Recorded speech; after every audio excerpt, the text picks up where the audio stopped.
Hello everyone, welcome back to my YouTube channel. आज हम reservation topic के ऊपर ऐसे डिस्कस करने वाले हैं जो कि बहुत ही इम्पॉर्टेंट है। ये डिबेट के पर्पज से भी बहुत इंपॉर्टेंट है। And if you are preparing any government exam जिसमें डिस्क्रिप्टिव पोर्शन आता है तो उसके लिए भी बहुत इंपॉर्टेंट हो जाता है, क्योंकि डिस्क्रिप्टिव पोर्शन की तैयारी आप हम एक दिन में नहीं कर सकते, 10 दिन में भी नहीं कर सकते, 15 दिन में भी नहीं कर सकते हैं। क्यों? क्योंकि कोई फिक्स नहीं है, आपको इसी टॉपिक के ऊपर आना है। अगर आप कंटिन्यू 1 मंथ से या 2 मंथ से लगातार प्रिपेयर कर रहे हो तो आपकी एक हैबिट बन जाती है, आपका फ्लो बन जाता है, आपको ये पता लग जाता है कि how to write an essay, how to write a letter writing, how to write a short writing, कि शॉर्ट राइटिंग को लिखा कैसे जाता है। तो अगर आप किसी भी एग्ज़ाम की प्रिपरेशन कर रहे हैं तो आप इस चैनल को ज्वाइन कर लीजिए। मैं यहाँ पे डे बाय डे आपको एक ऐसे और राइटिंग्स और शॉर्ट राइटिंग्स और जो लेटर्स होते हैं वो प्रोवाइड कराए जाते हैं, तो इससे आपकी practice day by day improve होती चली जाएगी। तो टाइम वेस्ट नहीं करते हैं, स्टार्ट करते हैं। The Indian constitution states that all Indians are equals and have the right of equality, but unfortunately the reality is very bad. जो रियलिटी है वो अलग है, जबकि हमारा कॉन्स्टिट्यूशन ये बोलता है कि वी ऑल आर इक्वल, हम सब इक्वल हैं। इवन आफ्टर, यहाँ पर आपको 75 करना रहेगा, यहाँ पे बाई मिस्टेक हो गया है 73, यहाँ पे 75 होगा। Even after 75 years of independence discrimination still exist within religion, caste and gender. हमें आज़ादी के 75 साल हो चुके हैं, उसके बावजूद भी जो हम भेदभाव देखते हैं ये आपको मिल जाता है कहीं ना कहीं। रिलीजन के बेस पे देख लीजिए, कास्ट के बेस पे देख लीजिए, जेंडर के बेस पे देख लीजिए। The reservation system in India was introduce to enhance the disadvantaged section of society. जो रिजर्वेशन सिस्टम था वो इसलिए इंट्रोड्यूस किया गया था हमारे कॉन्स्टिट्यूशन में, जो लोअर सोसाइटी का हमारा पोर्सन है, मतलब जो डिसएडवांटेज सेक्शन है हमारी सोसाइटी का, उसे इन्हांस करने के, उसकी कंडीशन को इम्प्रूव करने के लिए। सीइंग दिस, इस चीज़ को देखते हुए the constitution makers granted reservation to schedule caste, schedule tribes and other backward classes and economically backward classes in legislators, government job, promotion and educational scholarship. तो जो हमारे कॉन्स्टिट्यूशन मेकर्स थे उन्होंने SC ST और जो बैकवर्ड क्लासेस हैं, जो economically backward classes हैं, उन लोगों के लिए रिजर्वेशन दिया गया, गवर्नमेंट जॉब में दिया गया, हमारे लेजिस्लेचर्स में दिया गया, प्रमोशंस में दिया गया, जो एजुकेशनल स्कॉलरशिप मिलती हैं उसमें दिया गया, और जो एडमिशन्स होते हैं उनमें भी दिया गया। However it was only valid for 10 years. इसे 10 साल के लिए वैलिड होता है, परमानेंट नहीं है, हर 10 साल के बाद उसको रिन्यू कर दिया जाता है। But it is still prevailing even after years of independence. ये 10 साल के लिए उस टाइम पे किया गया था। बट अगर हम आज देखते हैं 75 ईयर्स हो चुके हैं फिर भी ये एग्जिस्ट कर रहा है रिजर्वेशन। वाई? क्यों एग्जिस्ट कर रहा है? तब क्यों किया गया था? क्योंकि जो लोअर सेक्शन था हमारी सोसाइटी का, उसकी कंडीशन बहुत ज़्यादा ख़राब थी, उसे इन्हांस करने के लिए किया गया था। ओके, आज 75 साल हो चुके हैं फिर भी रिजर्वेशन है। दैट मीन रिजर्वेशन की नीड क्यों है? इसका मतलब जहाँ पर हम 75 ईयर्स पहले थे वहीं पर हम आज भी स्टैंड कर रहे हैं, तभी तो रिजर्वेशन एग्जिस्ट कर रहा है। रिजर्वेशन तो क्वालिटी लाने के लिए था, इसका मतलब 75 सालों में भी हमने कुछ नहीं किया है, हम वहीं के वहीं हैं, इसलिए रिजर्वेशन एग्जिस्ट कर रहा है। जो हमने पढ़ा है अब तक उसके according now we will continue. But if we see the ground reality, अगर हम ग्राउंड रियलिटी देखते हैं,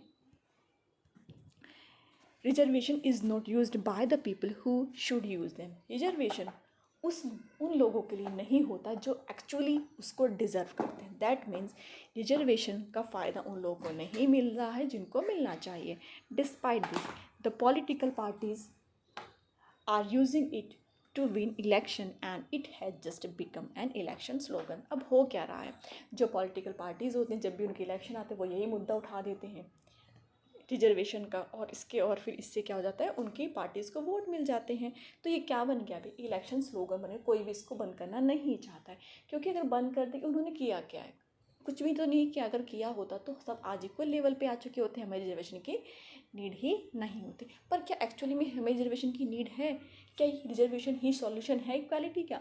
क्या रिजर्वेशन से ही हम लोग सब इक्वालिटी, मतलब हमारी इकोनॉमिकली और सोशली क्या हम ग्रोथ कर पाएंगे? That is only the solution. Now we will discuss on this topic. The reservation system helps people, help करता है लोगों की socially and economically weaker section to obtain job and admission in educational institute operated by government. जो reservation system है वो लोगों की help करता है जो सोशली और इकोनॉमिकली वीक हैं, उन्हें अच्छी जॉब मिल जाए, उन्हें अच्छे स्कूल्स में एडमिशन मिल जाए, और जो गवर्नमेंट वाले हैं उनमें उसको अच्छे से वो सर्वाइव कर पाए, इसलिए रिजर्वेशन होता है, right. This means that student from reserve category gain added benefit to obtain higher education. इसका मतलब है कि जो रिजर्व स्टूडेंट हैं उनको बेनिफिट मिल जाता है हायर एजुकेशन के लिए। It is also to a step to eliminate this parities the economic and social life in the nation. ये एक स्टेप है जो हमारी डिस्पैरिटी है, जो ये विभिन्नताएं हैं कि एक बहुत अच्छे लेवल पे बहुत लो लेवल, इनके बीच में हमें इक्वालिटी लानी है। ये इक्वालिटी माइंडसेट को लेकर नहीं है, दैट मीन्स ये इक्वालिटी इस चीज़ को लेकर नहीं है कि आप कम पढ़े, एक बंदा ज़्यादा पढ़ा तो आपको इक्वल नहीं। ये इसलिए कि आप एक इंसान जिसके पास रिसोर्सेज की इंसान जिसके पास रिसोर्सेज की कमी है, दूसरा जिसके पास बहुत ज़्यादा रिसोर्सेज, जिसके पास बहुत ज़्यादा रिसोर्सेज वो तो ऑटोमेटिकली वहाँ तक पहुँच जाएगा, अच्छे स्कूल में एडमिशन ले लेगा क्योंकि इसको अच्छी एजुकेशन मिली है।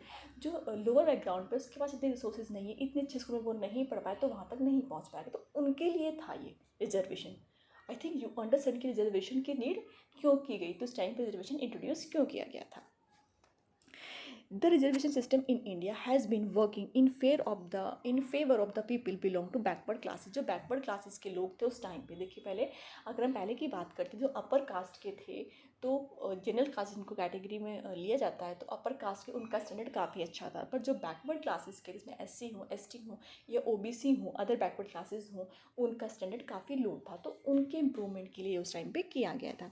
However it has led to several dispute in the nation. इसकी वजह से बहुत सारे डिस्प्यूट हमारे नेशन में होते आए, स्पेशली इन सरपासिंग मेरिट, जो मेनली होता है वो मेरिट की वजह से होता है।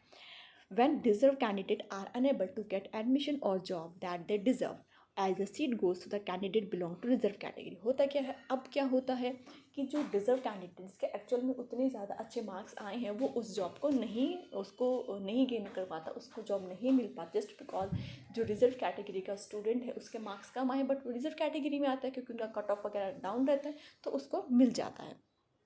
इससे ज़्यादा डिस्क्रिमिनेशन इससे ज़्यादा आने लगा है। Politicians play game to acquire more votes to lower caste people and hence strongly support reservation system। जो हमारे पॉलिटिशियन हैं वो इसे स्ट्रांगली सपोर्ट करते हैं। क्यों वो इसलिए सपोर्ट करते हैं क्योंकि जो लोअर कास्ट के पीपल हैं वो उन्हें वोट देंगे। अगर वो ये बोलेंगे कि रिजर्वेशन हमें नहीं करना है तो वो लोग को वोट नहीं देंगे, उनका वोट बैंक डाउन चला जाएगा। तो they are just use the reservation word or use the reservation for their personal benefit, not for the nation growth, not for the national benefit। This had led to the negative impact on people from upper caste। जो upper caste के लोग हैं उनके ऊपर बहुत गंदा impact डालता है क्योंकि वो अगर कोई स्टूडेंट है वो डिजर्व है, उसके मार्क्स इतने आए बट उसको तब भी जॉब नहीं मिल रही है। एक दूसरी कैटेगरी का SC ST या OBC कैटेगरी का उसके मार्क्स कम आए बट फिर भी उसको वो जॉब मिल गई, तो इसमें अपर कास्ट के जो लोग हैं उनके बहुत ज़्यादा नेगेटिव इम्पैक्ट पड़ रहा है।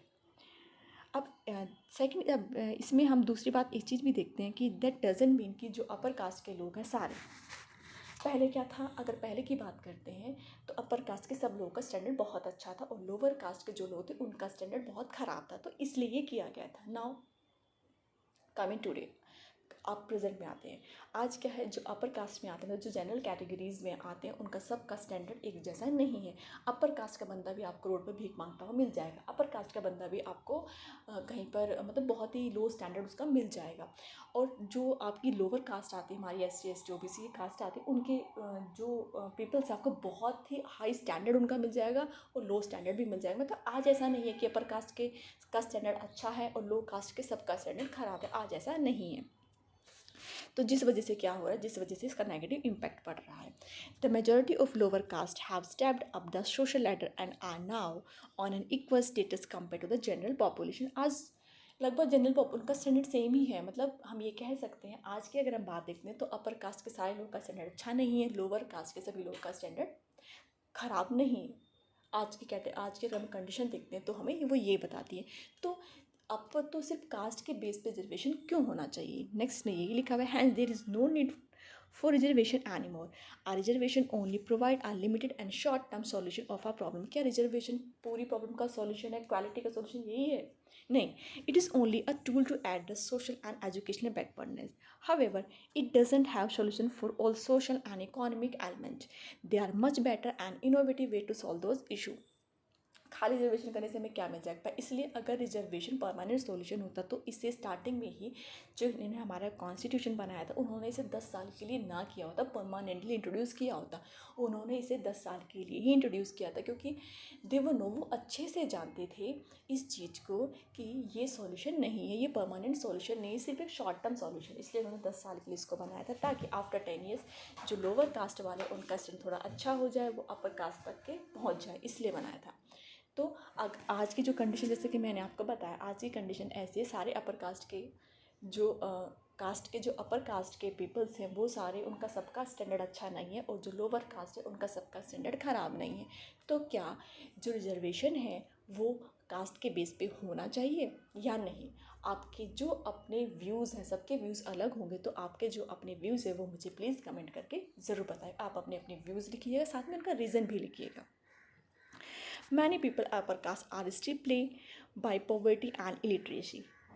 Why does equality and justice don't work for them? तो इक्वालिटी और जस्टिस उन लोगों के लिए क्यों नहीं होना चाहिए? There are not only lower caste people suffer but also the upper caste people. आज सिर्फ लोअर कास्ट के लोग ही सफ़र नहीं कर रहे हैं पॉवर्टी से और इस डिस्पैरिटी से, अपर कास्ट के लोग भी सफ़र कर रहे हैं।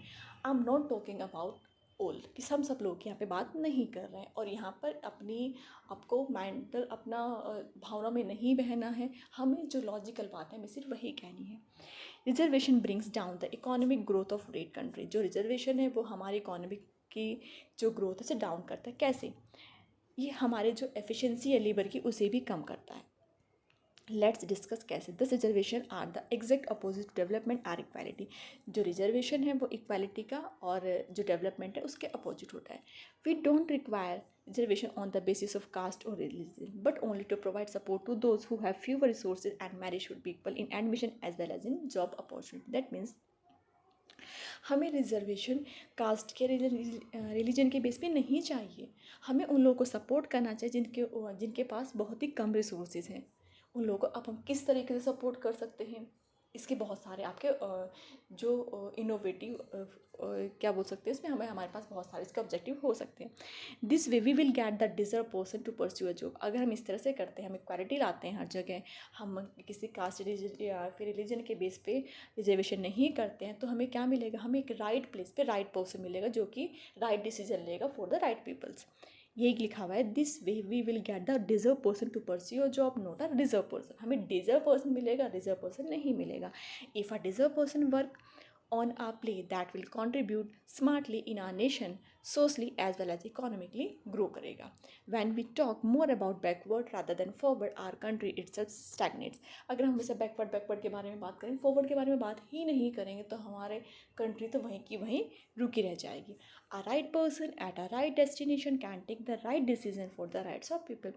एक right person ही right decision ले सकता है। सपोज़ कीजिए हमने इसका एक एग्जांपल हम ऐसे लेते हैं, एक ए पर्सन है, एक बी पर्सन है। एक ए पर्सन है which is reserve, B person which is not reserve, the unreserve category से है। तो अगर बी के 6 मार्क्स आ जाते हैं तो उसको बी को एडमिशन नहीं मिलता है, ए को मिल गया है। सपोज़ कीजिए कि अगर ए को एक बहुत अच्छी पोस्ट पे उसको एक अच्छा पोस्ट उसको डेजिग्नेट कर दिया गया है, बट वो उसको डिज़र्व नहीं करता, तो वो राइट डिसीजन नहीं ले पाएगा, ना उसकी कंट्री ग्रो कर पाएगी, ना ही उसके वहाँ के लोग ग्रो कर पाएंगे। तो हमें राइट पोजीशन पे राइट पर्सन चाहिए। अब रिजर्वेशन कैसे होना चाहिए, क्यों होना चाहिए, किस पर्सपेक्टिव के बेसिस पे होना चाहिए, इसके अपने अलग अलग पॉइंट ऑफ व्यूज़ होते हैं। हम इसको बहुत ही स्मार्टली हैंडल कर सकते हैं। हमें रिसोर्सेज प्रोवाइड कराने चाहिए, ठीक है। तो आपके अपने क्या क्या पॉइंट ऑफ व्यूज़ है, आप वो मुझे कमेंट करके ज़रूर बताइएगा। ऐसा कैसा लगा कमेंट कीजिएगा, और अगर किसी और टॉपिक के ऊपर कोई भी आपको ऐसे चाहिए तो आप मुझे कमेंट बॉक्स में कमेंट करके बता सकते हैं, मैं आपको वो ऐसे प्रोवाइड करा दूँगी। और अगर आपको उसका PDF चाहिए तो डिस्क्रिप्शन बॉक्स में टेलीग्राम चैनल का लिंक दिया हुआ है स्टडी हब नाम से, तो आप वहाँ पर इसको ज्वाइन कर लीजिएगा, आपको PDF वहाँ से मिल जाएगा। और अदर थिंग, अगर आप किसी भी एग्ज़ाम की तैयारी कर रहे हैं तो अब देखिए स्टूडेंट को स्टडी मटेरियल की रिक्वायरमेंट बहुत ज़्यादा होती है, हम कितनी बुक्स परचेज़ करें, कहाँ से बुक परचेज़ करें। तो उसके लिए मैं आपको एक सॉल्यूशन प्रोवाइड कराती हूँ। मैंने एक टेलीग्राम चैनल बनाया हुआ है जिस पे बहुत सारे आपको स्टडी मटेरियल मिल जाएंगे, रीजनिंग से रिलेटेड, क्वांट से रिलेटेड, इंग्लिश से रिलेटेड, CA से रिलेटेड एंड GK से रिलेटेड, और आपको प्रीवियस ईयर्स के पेपर भी मिल जाएंगे। तो आप उसे ज्वाइन कर लीजिए। वहाँ पर as per your requirement you can download the PDF and you can use them in pursue your dreams। Okay, तो आज के लिए बस इतना ही। नेक्स्ट वीडियो में फिर मिलते हैं। और अगर आप चैनल पे पहली बार आएँ तो सब्सक्राइब ज़रूर कर देंगे, ज़्यादा से ज़्यादा शेयर कर दें, क्योंकि आपके ज़्यादा शेयर करने से, आपके ज़्यादा लाइक करने से, सब्सक्राइब करने से मेरे को मोटिवेशन मिलता है and I will provide more essay and more letters. तो आज के लिए बस इतना ही, फिर मिलते हैं। Bye bye, take care.